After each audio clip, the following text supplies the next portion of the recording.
జగన్మోహన్ రెడ్డికి సుప్రీంకోర్టులో ఇటీవల ఎడాపెడా దెబ్బలు తగులుతూనే ఉన్నాయి. ఆల్రెడీ ఇప్పటికే ఏదైతే కల్తీ నేతి వ్యవహారం మీద రాష్ట్ర ప్రభుత్వం ఏకసభ్య కమిషన్ ఏర్పాటు చేసిందో ఆ విషయంలో సుప్రీంకోర్టుకి సుబ్రహ్మణ్య స్వామి ద్వారా వెళితే లెంపకాయలు పడ్డాయి. సో ఏకసభ్య కమిషన్ రాష్ట్ర ప్రభుత్వం ఏర్పాటు చేసుకోవచ్చని తేల్చి చెప్పింది.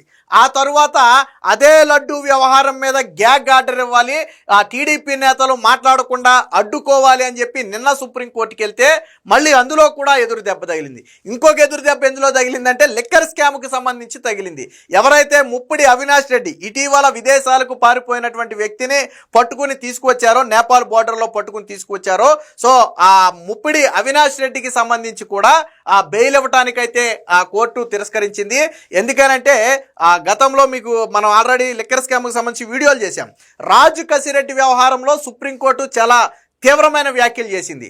ముప్పిడి అవినాష్ రెడ్డిని వచ్చి లొంగిపోమ్మనండి, ఆ తర్వాత మీ బెయిల్ అంశాన్ని పరిశీలిద్దామని చెప్పి చాలా కరాఖండిగా సుప్రీంకోర్టు చెప్పడంతో తప్పని పరిస్థితుల్లోనే ఆ ముప్పిడి అవినాష్ రెడ్డిని వాస్తవానికి రప్పించారు కుటుంబ సభ్యులు మాట్లాడి.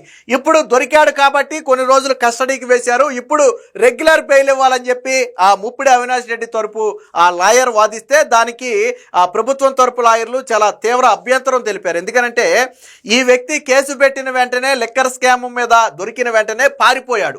సో దానివల్ల కేసు డిలే అయింది. రెండోది శ్రీలంకకు పారిపోయాడు. ఇప్పుడు మళ్ళీ అనుమతిస్తే ఇతర దేశాలకు పారిపోయే అవకాశం ఉంది. దీంతో కేసులో మళ్ళీ అనిశ్చితి ఏర్పడుతుందని చెప్పి ప్రభుత్వం తరపున వాదనలు వినిపిస్తే ప్రభుత్వ తరపు వాదనలతో సుప్రీంకోర్టు కూడా ఏకీభవించింది.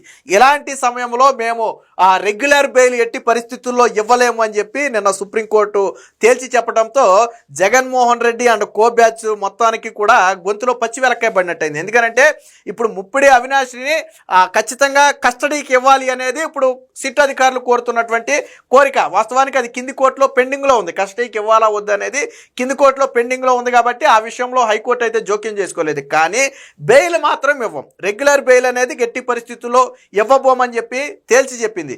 ఇప్పుడు అవినాష్ని గన తీసుకుంటే, కస్టడీలోకి తీసుకుంటే ఈ కేసుకు సంబంధించినటువంటి కొంత కీలక సమాచారం వచ్చే అవకాశం ఉంది. ఎందుకంటే రాజు కసిరెడ్డికి అత్యంత సన్నిహితుడు, రాజు కసిరెడ్డి చేసినటువంటి ప్రతి పని కూడా తెలిసిన వ్యక్తే ఈ ముప్పిడి అవినాష్ రెడ్డి. ఒక రకంగా అందరికీ మధ్యవర్తిగా ఉండి మొత్తాన్ని కూడా నడిపినటువంటి వ్యక్తి. అటు రాజకీయ నేతలతో సంబంధాలతో పాటు ఇటు ఇతరులతో కూడా సంబంధాలు కలిగి ఈ లిక్కర్ స్కామ్ని ముందుకు నడిపాడు. పైగా ఆ డబ్బు ట్రాన్స్ఫర్ దగ్గర నుంచి డబ్బు దగ్గరికి చేరటం వరకు అనేక అంశాలకు సంబంధించి అవినాష్ దగ్గర ఆధారాలు ఉన్నాయి. మనీ లాండరింగ్కి సంబంధించినటువంటి ఆధారాలు కూడా అవినాష్ దగ్గర ఉన్నాయి. కాబట్టి ఎట్టి పరిస్థితుల్లో అవినాష్ని విడుదల చేయొద్దు, చేస్తే అది కేసు మీద ప్రభావం చూపుతుందని ఆ సుప్రీంకోర్టులో అయితే వాదించడం జరిగింది. ఆ వాదంతో సుప్రీంకోర్టు కూడా ఏకీభవించింది. వాస్తవానికి అసలు ఈ వ్యక్తిని లొంగిపోమ్మనంటే తర్వాత చూద్దామని చెప్పి ఏదైతే రాజకసిరెడ్డి బెయిల్ సందర్భంగా కోర్టు వ్యాఖ్యానించిందో అప్పుడే అర్థమైపోయింది ఈ ముప్పిడి అవినాష్ అనే వ్యక్తి ఎంత కీలకమైనటువంటి వ్యక్తిగా ఉన్నాడు అనేది అప్పుడే ఆ సుప్రీంకోర్టు అయితే తేల్చి చెప్పింది. దీనికి సంబంధించినటువంటి వార్త కూడా ఒకటి వచ్చింది, ఒకసారి చూద్దాం. ముప్పిడి అవినాష్ రెడ్డికి నో బెయిల్, మద్యం కేసులో నిరాకరించిన సుప్రీంకోర్టు. మద్యం కుంభకోణం కేసులో కీలక నిందితుడు ముప్పిడి అవినాష్ రెడ్డికి రెగ్యులర్ బెయిల్ ఇచ్చేందుకు సుప్రీంకోర్టు నిరాకరించింది.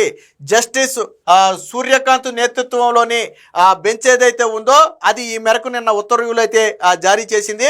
మద్యం కేసులో తనకు బెయిల్ ఇవ్వాలని కోరుతూ ముప్పిడి అవినాష్ రెడ్డి సుప్రీంకోర్టులో దాఖలు చేసిన పిటిషన్ గురువారం విచారణకైతే వచ్చింది. సో పిటిషనర్ తరపున ఆ సీనియర్ న్యాయవాది అయినటువంటి సిద్ధార్థ్ దావే అయితే వాదనలు వినిపించారు. దర్యాప్తు సంస్థ ఇప్పటికే ఛార్జ్ షీట్ దాఖలు చేసిందని ధర్మాసనం దృష్టికి తీసుకెళ్లారు.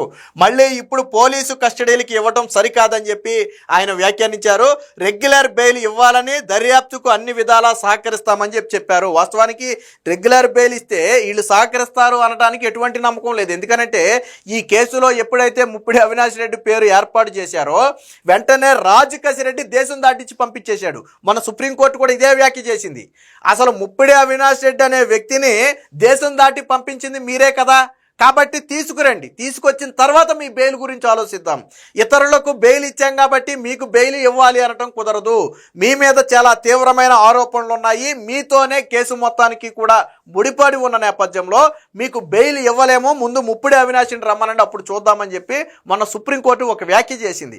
ఎందుకు రాజకేశిరెడ్డికి బెయిల్ ఇవ్వలేదు అంటే ఈ ముప్పిడి అవినాష్ రెడ్డిని తీసుకుని ఆ దేశం దాటించి పంపింది రాజకేశిరెడ్డి. ఎందుకు పంపాడు అంటే తీగలాగితే డొక్క గదిలినట్టుగా అవినాష్ రెడ్డి దగ్గర ఆధారాలు బయటపడితే అది కొంత ఇబ్బందికరంగా మారే అవకాశం ఉంది. సో ఎటు నుంచి ఎటు ఆధారాలు లాగుతారని ఒక భయంతోనే రాజకేశిరెడ్డి స్వయంగా ముప్పిడి అవినాష్ని దేశం దాటించాడు. ఈ విషయాన్ని స్వయంగా సుప్రీంకోర్టు ప్రస్తావించింది.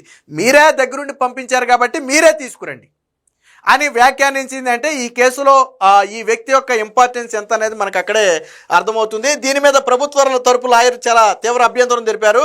ఈ వాదనలపై ఏపీ ప్రభుత్వం తరపు సీనియర్ న్యాయవాది తీవ్ర అభ్యంతరం వ్యక్తం చేశారు.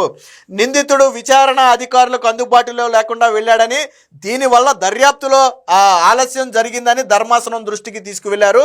నిందితుడు శ్రీలంకకు పారిపోయాడని కూడా తెలిపారు. బెయిల్ ఇస్తే మళ్ళీ పరారయ్యే అవకాశం ఉందని, అవినాష్ రెడ్డిని కస్టడీలోకి తీసుకుని విచారిస్తే ఎన్నో నిజాలు వెలుగులోకి వస్తాయన్నారు.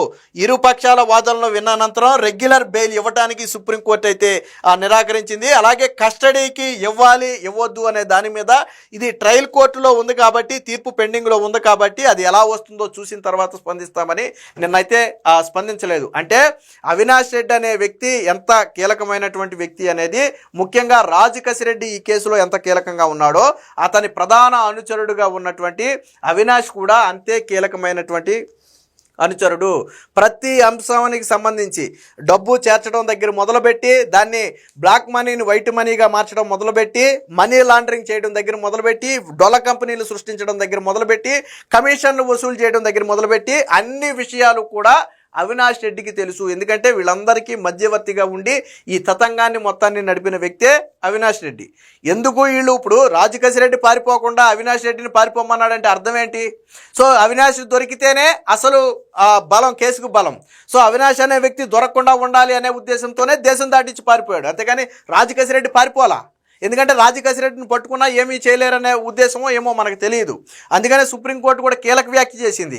ముందు అవినాష్ రెడ్డిని రమ్మనండి, ఆ తరువాత మీ బెయిల్ గురించి ఆలోచిస్తామని చెప్పి రాజకేశిరెడ్డికి ఒక స్ట్రిక్ట్ వార్నింగ్ లాగా ఇచ్చింది సుప్రీంకోర్టు. సో అప్పుడు అర్థమైంది, సో అవినాష్ అనే వ్యక్తి దొరకనంత కాలం రాజకేశిరెడ్డి అనే వ్యక్తికి బెయిల్ రాదు. ఇదే లెక్కర్ స్కామ్లో ఇతర వ్యక్తులందరూ కూడా బెయిల్ మీద బయట ఉన్నారు.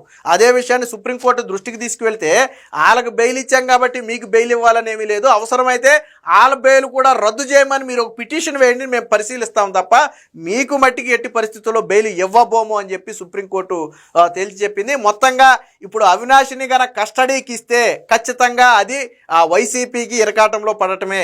మరికొన్ని కొత్త పేర్లు కావచ్చు, లేదా మరికొన్ని కోణాలు కావచ్చు ఈ లిక్కర్ స్కామ్లో వెలుగులోకి వచ్చే అవకాశం ఉంది. అదే గన జరిగితే ఇంకా ఎంతమంది మేడకు ఇది చుట్టుకుంటుంది అనే భయం కూడా వైసీపీ నేతల్లో అయితే ఉంది. ఏదేమైనా మొత్తంగా అవినాష్ రెడ్డికి సంబంధించి బెయిల్ ఇవ్వటానికైతే పూర్తిగా సుప్రీంకోర్టు నిరాకరించింది. ఇది ఖచ్చితంగా వైసీపీ వర్గాలకు ఒక చేదు వార్త అని చెప్పొచ్చు.